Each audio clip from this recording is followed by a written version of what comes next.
Quarantine শেষে home of ক্রিকেটে অনুশীলনে টাইগাররা আরও একটা সিরিজ জয়ের লক্ষ্যে ব্যস্ত ওরা।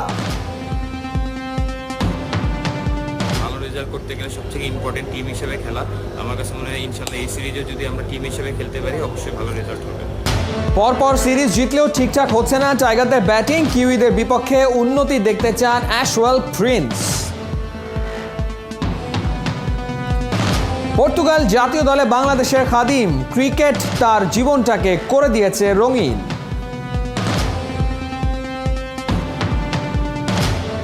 মোহামেডানকে হারিয়ে বিপিএল ফুটবলে রানার্স আপ হয়েছে শেখ জামাল ধানমন্ডি ক্লাব। ওরা খেলবে এএফসি কাপ। ইউভেন্টাসের সাথে সম্পর্কের রীতি টানলেন ক্রিশ্চিয়ানো রোনালদো। ম্যানচেস্টার ইউনাইটেড তার গন্তব্য।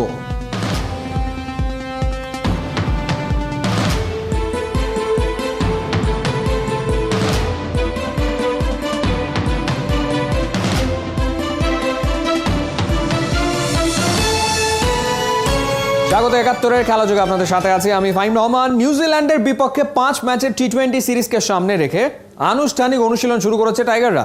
সাকিব বাদে সব ক্রিকেটারই হোম অফ ক্রিকেটে ঘাম ঝরিয়েছে। অস্ট্রেলিয়ার পর কিউইদেরও বিপক্ষে সিরিজ জয় ওদের টার্গেট। নুরুল হাসান সোহান বলছেন টিম হিসেবে খেলাই মূল লক্ষ্য সবার। বিস্তারিত নাহিয়ান বিন জসিমের রিপোর্টে।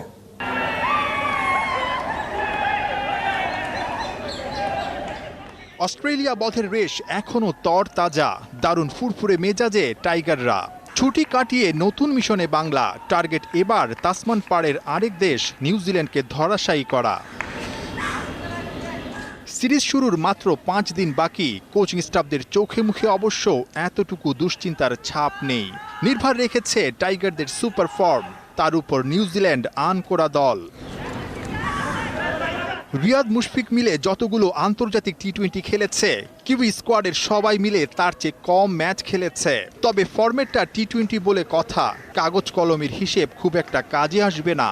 সোহান জানালেন কি হবে ভালো করার টোটকা। আমার কাছে মনে হয় যে ভালো রেজাল্ট করতে গেলে সবথেকে ইম্পর্টেন্ট টিম হিসেবে খেলা। আমার কাছে মনে হয় ইনশাল্লাহ এই সিরিজে যদি আমরা টিম হিসেবে খেলতে পারি অবশ্যই ভালো রেজাল্ট হবে। সোহানের টেস্ট ওয়ানডে অভিষেক দুইটাই নিউজিল্যান্ডের সঙ্গে ওদের মাঠে। এবার হোমে কিউইদের পাওয়া গেছে। বিশ্বকাপের আগে ৫ ম্যাচের টি-20 সিরিজ দলের আর নিজের আত্মবিশ্বাস বাড়িয়ে নেয়ার সেরা মঞ্চই হবে। আমার কাছে সবসময় এটা ম্যাটার করে যে টিমের প্রয়োজনে যতটুকু করতে পারি, যেখানে সুযোগ পাই না কেন। ৩ দিনের কোয়ারেন্টিন শেষে নিউজিল্যান্ড দলও অনুশীলন শুরু করেছে। ৮ বছর পর ওরা বাংলাদেশে। এবার বড় দুশ্চিন্তার নাম উইকেট।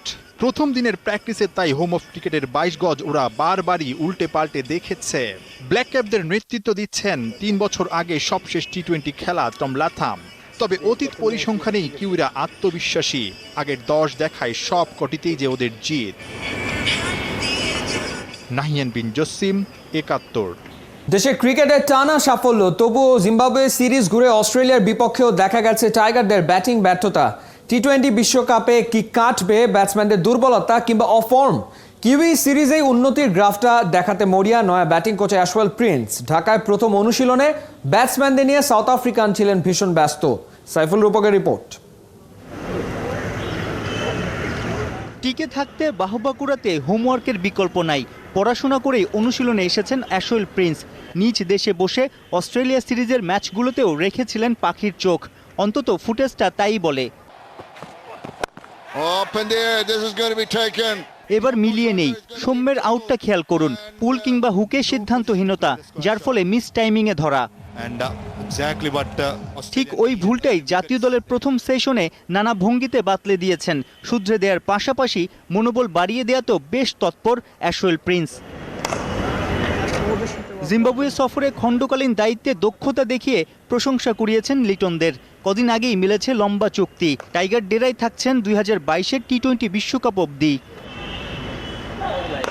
নিউজিল্যান্ড চ্যালেঞ্জের আগে ব্যাটিং ওস্তাদ প্রিন্সের বড় দায়িত্ব গ্যাপে শট খেলায় দক্ষতা বাড়ানো, পাশাপাশি স্ট্রাইক রোটেটে পারদর্শিতা। অজিদের বিপক্ষে প্রতি ম্যাচে ৮ থেকে ৯ ওভার ডট খেলেছে টাইগাররা।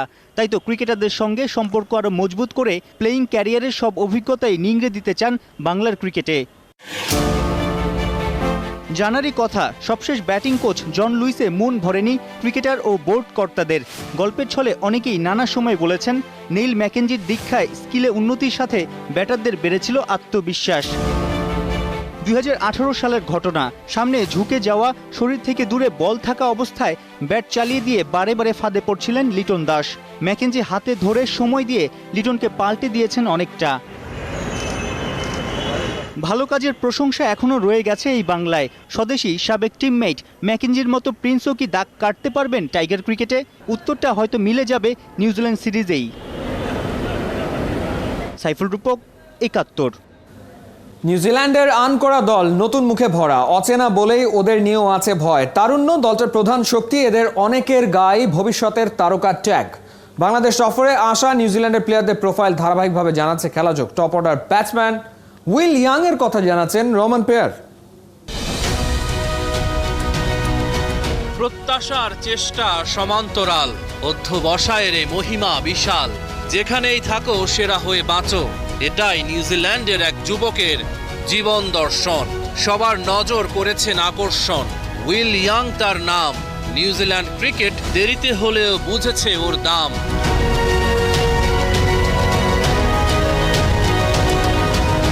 উইল কিউইদের ডোমেস্টিক সার্কিটে খ্যাতিমান, যেন টপ অর্ডারের প্রাণ। অটুট মনোবলে নিজেকে করেছেন প্রমাণ।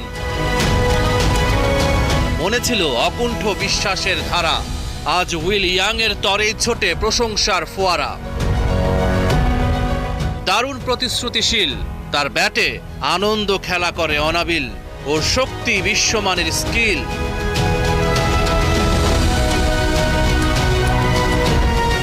টি-20-র পরীক্ষিত পারফর্মার, প্রতিপক্ষ বোলারদের স্বপ্ন ভেঙে করেন চুরমার।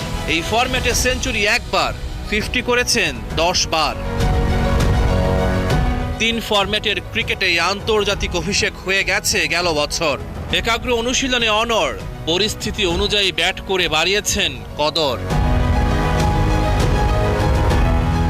রহমান পেয়ার, 71। করোনায় আক্রান্ত কিউই ব্যাটসম্যান ফিন অ্যালেনের বদলি হিসেবে ঢাকায় পেসার ম্যাট হেনরিকে নিয়ে আসছে নিউজিল্যান্ড। তবে অ্যালেন দলের সাথেই থাকছেন, তার দেখভাল করছেন নিউজিল্যান্ড দলের চিকিৎসক।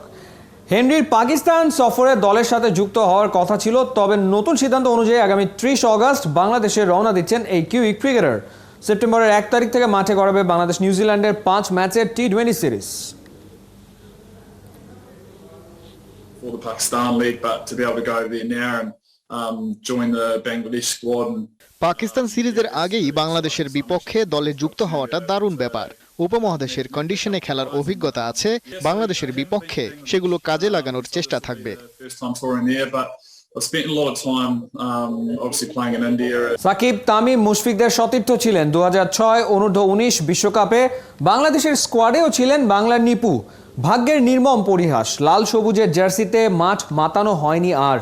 নিয়তি তাকে নিয়ে গেছে রোনালদোর দেশ পর্তুগালে, সেখানে তার জীবনে নতুন মোড়। পর্তুগাল জাতীয় দলের হয়ে ছড়িয়ে যাচ্ছেন ক্রিকেটের সৌরভ। বিস্তারিত অনেক জাবেরের রিপোর্টে। সময়ের অবিশ্রান্ত ধারায় চলমান সময়ের মাঝে বিলীন হয়ে যায় জীবনের কত কিছু। সময়ের কাঁধে ভর করে মানুষ ভবিষ্যতের দিকে এগিয়ে যায়, অতীতকে ভুলে যায়। যেমনটা সবাই ভুলে গিয়েছে সিরাজুল্লাহ খাদিম নিপুর কথা। এই সেই নিপু যিনি 2006 সালে বাংলাদেশ অনূর্ধ্ব-19 বিশ্বকাপের স্কোয়াডে ছিলেন। অস্ট্রেলিয়ার ডারউইনের বয়সভিত্তিক দলেও খেলেছেন। সে সময় কোচ শন উইলিয়ামস বলেছিলেন বাংলাদেশ জাতীয় দলের ভবিষ্যৎ তারকা অলরাউন্ডার হবে ছেলেটা। সাকিবকে জড়িয়ে ধরে ফ্রেমবন্দি হওয়া নিপুর তারকা অলরাউন্ডার হয়ে ওঠা হয়নি। হয়তো হতে পারতেন বাংলার ক্রিকেটের আরেকজন সাকিব আল হাসান। আলো ছড়াতে পারতেন ব্যাট আর বল হাতে। একটা দুর্ঘটনায় থমকে যায় নিপুর সব স্বপ্ন। চোখে একটা বলের আঘাতেই তাকে ছিটকে দেয় ক্রিকেট থেকে। সে সময় পাশে এসে দাঁড়ায়নি কেউ, সাহায্যের হাতটাও বাড়ায়নি কেউ। অভিমানী নিপু অভিমান মনে পুষেই চলে যান রোনালদোর দেশ পর্তুগালে। ডাক্তার রেফার করে যে আমাকে দেশের বাইরে নিয়ে যেতে হবে ইমার্জেন্সি, আদারওয়াইজ আমার চোখটা ব্লাইন্ড হয়ে যাবে, কারণ ওই সময় থেকে আমি চোখে দেখতে পারছিলাম না। দেন আমি ক্রিকেট বসে অনেক চেষ্টা করে যোগাযোগ করি যে আপনারা একটু আমাকে একটু হেল্প করেন, বাইরে চিকিৎসা করার ব্যবস্থা করেন, বা আপনি একটু আসেন। ওরা ওই সময়টা কোনো কর্মকর্তাই আমার কোনো রেসপন্স করেনি, আমার কোনো সহযোগিতা করে নাই। প্রবাস জীবনেও থেমে থাকেনি তার ক্রিকেটের প্রতি ভালোবাসা, যে ভালোবাসাই তাকে জায়গা করে দেয় পর্তুগালের জাতীয় ক্রিকেট দলে। বৃহস্পতিবার মাল্টার বিপক্ষে জাতীয় দলের জার্সিতে অভিষেক হয় তার। 6 উইকেটে পর্তুগাল জিতেছে, নিপুও নজর কাড়া পারফর্ম করেছে। লাল সবুজের জার্সি গায়ে সাকিব, তামিম, মুশফিকরা যেভাবে দেশের পতাকা উঁচিয়ে ধরে, ঠিক সেভাবেই দেশকে বিজয় উল্লাসে মাতানোর স্বপ্নে বিভোর ছিলেন। টিভি সেটে এখনো বাংলাদেশের খেলায় তার চোখ আটকে থাকে। ফেলে আসা দিনগুলোর মজার সব ঘটনা এখনো তাকে পিছু ডাকে। সাকিবের সাথে আমার হয়েছিল 2002 বা 2003 ঢাকায় একটা গুলশানে একটা রেস্টুরেন্টে। আমার খুব শখ ছিল আমরা ভুনা খিচুড়ি খাবো। তো খিচুড়ি খাওয়ার আগে আমরা ভাবি না যে রেস্টুরেন্টের বিলটা এত আসবে, তো আমরা খুব স্বাচ্ছন্দ্য উপভোগ করে আমরা খাবারটাকে উপভোগ করি। তার যখন বিলটা আসে, বিলটা দেখে আমরা আসলে অবাক হয়ে যাই, এত বিল কিভাবে আসলো। 2003 মনে হয় আমরা ইন্ডিয়াতে ট্যুর করি শিলিগুড়িতে। তখন তামিম আর আমি হোটেল থেকে পালিয়ে একটু বের হয়েছিলাম ঘোরার জন্য। তখন আমাদের ম্যানেজার ছিল তুহিন ভাই, খুবই মজার একটা মানুষ। ওনা আমাদেরকে ধরে ফেলে, ইনস্ট্যান্ট আমাদের দুইজনকে $10 জরিমানা করে। লাল সবুজের জার্সি গায়ে যদি আবারও খেলার সুযোগ পান তাহলে খেলবেন কিনা? এটা আসলে সময় বলে যাবে। দেশের জার্সিতে খেলার সুযোগ পেলে খেলবেন কিনা, খেলা যুগের এমন প্রশ্নে কিছুক্ষণ চুপ করে থাকেন। মনের কষ্ট বুকে চেপে সবকিছু সময়ের হাতেই ছেড়ে দেন। রোনালদোর দেশে বাংলার নিপুতার ক্রিকেটের মুগ্ধতা ছড়াবে। ক্রিকেট পাগল বাংলাদেশিদের জন্য তা গর্বেরই বটে। প্রিমিয়ার লিগে মোহামেডান খেলে 1 বছর। অনিক জাবের, 71।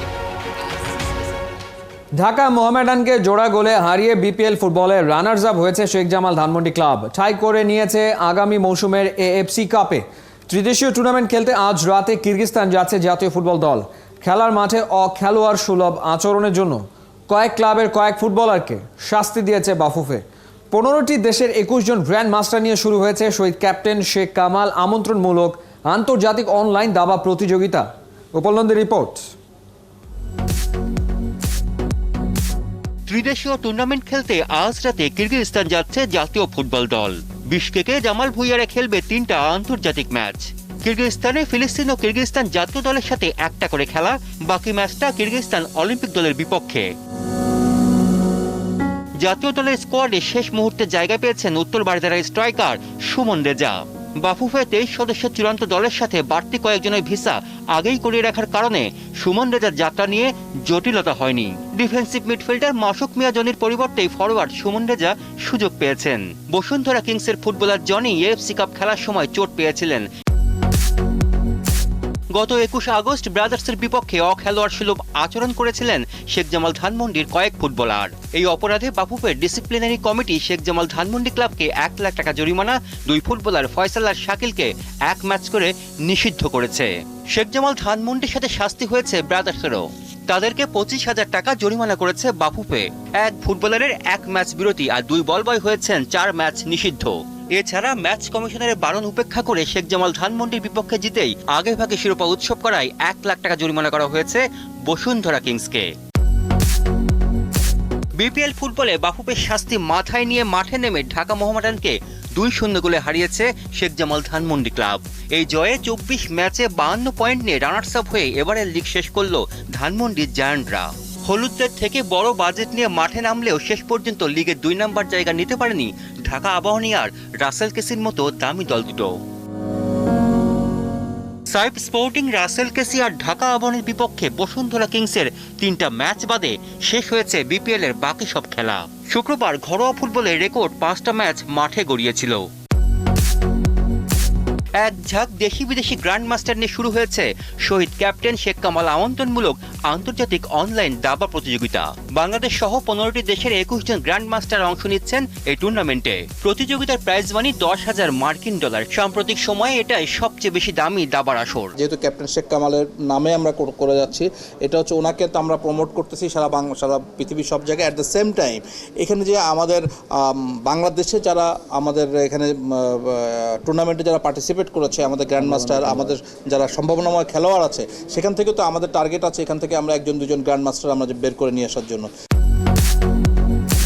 জাতীয় নারী হকি টুর্নামেন্টের দ্বিতীয় ম্যাচে শামসুল বাড়ি একাদশকে 3-0 গোলে হারিয়েছে মাহমুদুর রহমান মুমিন একাদশ। বৃহস্পতিবার শুরু হয়েছে 5 ম্যাচের এই হকি সিরিজ। বাংলাদেশ সেনাবাহিনী আন্তঃক্লাব শুটিং প্রতিযোগিতায় একটি স্বর্ণ একটি রৌপ্য পদক জয় করেছেন সাভার সেনা শুটিং ক্লাবের শাকিল আহমেদ। 10 মিটার পিস্তলে 567 স্কোর করে স্বর্ণ আর 50 মিটার পিস্তলে 530 স্কোর করে রৌপ্য অর্জন করেন সাউথ এশিয়ান গেমসের স্বর্ণজয়ী এই শুটার। উপল নন্দী, 71। এই ছিল এই মুহূর্তের খেলা যোগে সরাসরি সংবাদ অনুষ্ঠান। দেখতে থাকুন 71 ফেসবুক পেজ এবং সাবস্ক্রাইব করুন 71 ইউটিউব চ্যানেলে। প্রতি মুহূর্তে আমরা জানাচ্ছি করোনা সব শেষ, ভয় নয়, সচেতনতাই জয়।